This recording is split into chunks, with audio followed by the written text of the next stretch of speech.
اعوذ باللہ من الشیطان الرجیم، بسم اللہ الرحمن الرحیم۔ السلام علیکم ورحمۃ اللہ وبرکاتہ۔ اس وقت ہمارا درس قرآن و حدیث میں موضوع ہے معافی۔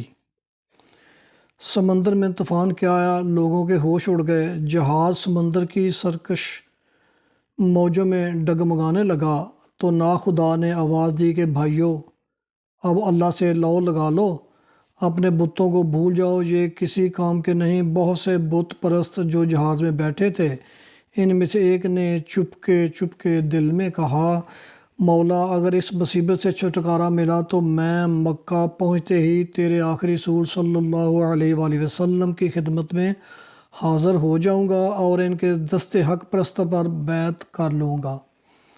یہ وہ زمانہ تھا جب اللہ کے رسول صلی اللہ علیہ وآلہ وسلم مکہ فتح کرنے کے بعد وہاں ٹھہرے ہوئے تھے۔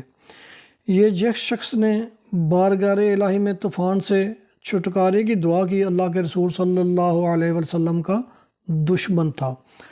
مکہ فتح ہوا تو وہاں سے بھاگ کھڑا ہوا، چاہتا تھا کہ دور کہیں نکل جائے تاکہ اللہ کے رسول صلی اللہ علیہ وسلم کا سامنا نہ ہو۔ چنانچہ وہ یمن پہنچا اور وہاں سے جہاز میں بیٹھ کر جزیرہ عرب کو چھوڑ دینے کا ارادہ کر رہا تھا کہ اس کی بیوی پہنچی۔ اس نے حضور اکرم صلی اللہ علیہ وآلہ وسلم سے اپنے شوہر کے لیے امان لے لی تھی، اس لیے اسے مجبور کرنے لگی کہ وطن واپس چلو۔ اس نے کہا، میں اسلام کا اتنا بڑا دشمن ہوں کہ رسول اللہ صلی اللہ علیہ وسلم مجھے کبھی معاف نہ کریں گے۔ بیوی نے کہا، تیری عقل پر پتھر پڑے ہیں، تو کیا جانے کہ اللہ کے رسول صلی اللہ علیہ وآلہ وسلم کیسے مہربان اور کیسے شفقت والے ہیں۔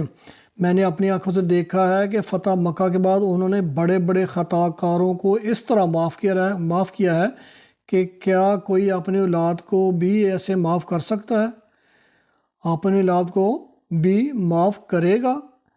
تم میرے ساتھ چلو، میں تمہارے لیے امان لے آئی ہوں۔ شوہر نے کہا، نیک بخت، تو بیکار ضد کر رہی ہے، وہاں لے جا کر مجھے قتل کرائے گی۔ موطا امام مالک میں ہے، بڑی بحث کے بعد آخر بیوی کے ساتھ واپس ہونے کے لیے راضی ہو گیا۔ امام نسائی نے لکھا ہے کہ واپسی میں اس کا جہاز طوفان میں پھنس گیا۔ اس مصیبت میں اس نے مسلمان ہونے کا پکا ارادہ کر لیا۔ حضور اکرم صلی اللہ علیہ وآلہ وسلم جنت المعلیٰ کے قریب اپنے خیمے میں تھے کہ ام حکیم نے آواز دی، یا رسول اللہ صلی اللہ علیہ وآلہ وسلم، کیا میں حاضر ہو سکتی ہوں؟ اجازت ملی تو ام حکیم اندر گئیں۔ عرض کیا، میرا شوہر باہر کھڑا ہے، کیا حکم ہے، میں اسے لے آؤں؟ ام حکیم اکرمہ کی بیوی تھیں۔ اکرمہ ابو جہل کا بیٹا تھا۔ دونوں باپ اللہ اور اللہ کے رسول صلی اللہ علیہ وسلم کے جانی دشمن تھے۔ فتح مکہ کے موقع پر اگر کسی نے لڑائی کی کوشش کی تو وہ اکرمہ ہی تھا، مگر مدارج النبوہ میں ہے، ام حکیم نے اپنے شوہر کے آنے کی اطلاع دی تو حضور اکرم صلی اللہ علیہ وسلم کھڑے ہو گئے۔ اکرمہ خیمے میں داخل ہوا تو فرمایا، پردیسی سوار، تیرا آنا مبارک ہو۔ فتح مکہ کے موقع پر سب کو چھوٹ مل چکی تھی۔ 2-4 اسلام کے بڑے سخت دشمنوں کے قتل کا حکم صادر ہوا تھا، انہی میں اکرمہ بھی تھا، کیونکہ اس نے بدر، احد،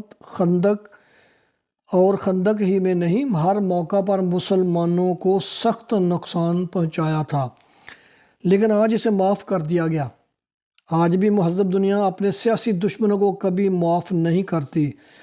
پچھلی جنگ عظیم کے بعد فاتحوں نے جرمنوں کا جو حشر کیا دنیا کے سامنے ہے، مگر اللہ کے رسول صلی اللہ علیہ وسلم تو رحمت تمام تھے۔